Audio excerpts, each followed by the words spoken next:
ባህሉን የአካባቢውን ሀብታም ሰው ጋር ሄዶ እባክህን ዛሬ እንግዳ ስላለብኝ አንድ ትልቅ ማሰሮ አበድረኝ አለው።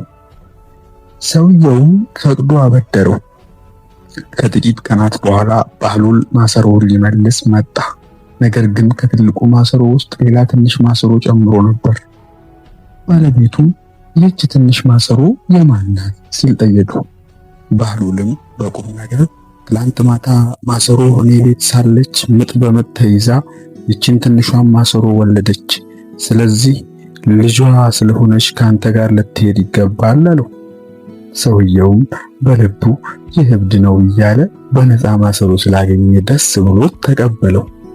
ከሳምንት በኋላ ባህሉል እንደገና ሄዶ እባክህ ያንን ትልቅ ማሰሮህን ድጋሚ አበድረኝ አለው። ሰውየውም ምንም ሳያቅማማ ወዲያውኑ ሰጠው። ሳምንታት አለፉ። ባህሉል ግን ማሰሮውን አልመለስም። ሰውየው ትዕግስቱ አልቆ ወደ ባህሉል ቤት ሄደ። ማሰሮዬ የት አለ? ለምን አትመልስልኝም አለው።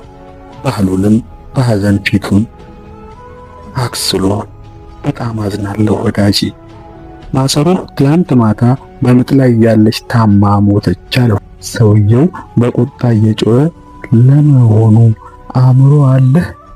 ማሰሮ ገውዝ ነገር ሆኖ ይሞታል እንዴ?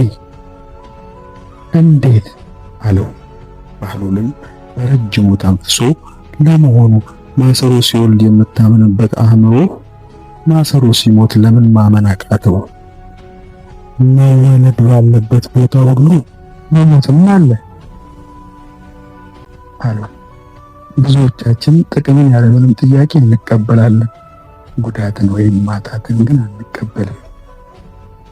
አንድን ሕግ ለጥቅም ስትቀበለው ያው ሕግ ጉዳት ይዞ ሲመጣም የመቀበል ግዴታ አለብህ።